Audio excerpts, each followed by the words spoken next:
Well, I think the problem has been that the particular modern brand of feminism, the feminism that has a problem with free speech, that doesn't like debates, that banned both of us. You know, the title of the debate was, does feminism have a problem with free speech? And they banned both sides of the debate. They don't even want the discussion to be had. It's not even like ban the bad guy, which was her somehow. It was ban both of you. And then, of course, you know, the great organisers here, Dion and Hunter and others, stepped in and said, you know, well, if they won't have it, we'll have you.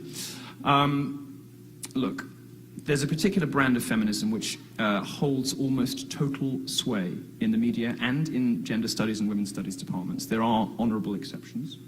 But by and large, and I don't expect you to comment on any of your colleagues, but a lot of your colleagues are off-the-wall mental.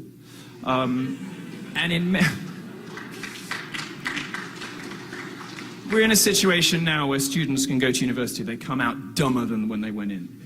They are infantilized by safe space and trigger warning culture. The idea that interrogating a new idea, coming into contact with a school of thought or a person that doesn't conform to your prejudices is somehow problematic, that it gives rise to trauma. This evening, there is a safe space at Michigan University to protect the safety and emotional well-being of students from this dangerous faggot and a lesbian with the wrong opinions. That is insane.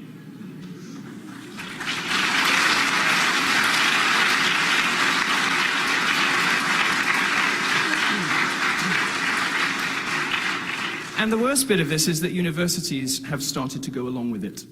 They have started to respect students' points of view when the students claim that they have been emotionally traumatized by different opinions. And the trigger warning and safe space culture has started to take root even in the best institutions in the country. My view on this is that anybody who asks for a safe space or a trigger warning should be immediately expelled. They have demonstrated... They have demonstrated that they are incapable of meeting the requirements of their course. Why are you here? Why are you here if not to discover new ways of looking at the world, to discover thinkers and ideas, history, stuff you never imagined that was possible, to broaden your intellectual horizons? If you're not prepared to do that, go home, leave. Don't be here. Now, it's all very well for Julie to say that, you know, her brand of feminism, and she is right that her brand of feminism is in the majority among ordinary women, is not a threat to free speech. Unfortunately, her brand of feminism is out of fashion, and as a gay man, I can tell you all about fashion and everything. But I will tell you about the fashion and feminism briefly, and we'll get to the good stuff. Today's feminists, and they don't include Julie because they don't like Julie very much. They don't include Germaine Greer because they don't like Germaine Greer very much. They don't include Christina Hoff Sommers because they don't like Christina Hoff Sommers very much. All these women are womening wrong. They don't like any of these people. What they like is a weird, distorted view of the world that cares more about your orientation and your gender than what is in your head. They care more about what you are than what you say. That is profoundly wrong, and it gives rise to some statements from feminists, you know, whether it's masculinity so fragile, kill all white men, I bathe in male tears. And you can occasionally hear rhetoric like that from Julie's generation of feminists, but by and large they've got more of a sense of humor about it, so I don't mind so much.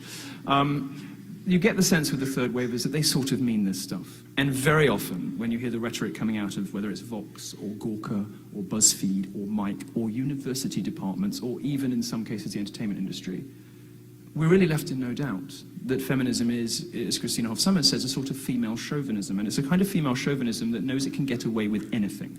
It can get away with lying about men. It can get away with calling men names. It can get away with telling lies about the wage gap, lies about campus rape culture.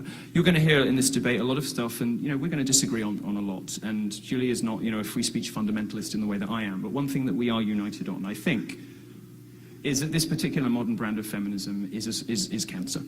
In the immortal words of Milo Yiannopoulos. And it's a sort of, it has metastasized on campuses because it has been left unchecked. It has metastasized because nobody ever sat these kids down and said, no, what you're doing is hateful and bigoted and fundamentally sexist. And the worst offense of all is that you bully and deride and ridicule anyone who dares to ask you for evidence. That's the fundamental, that is probably the most characteristic feature of modern feminism. It is why feminism is a colossal threat to free speech everywhere it exists, on campuses and in the media. And it's why the answer to this debate question is yes. Thanks. Thank you.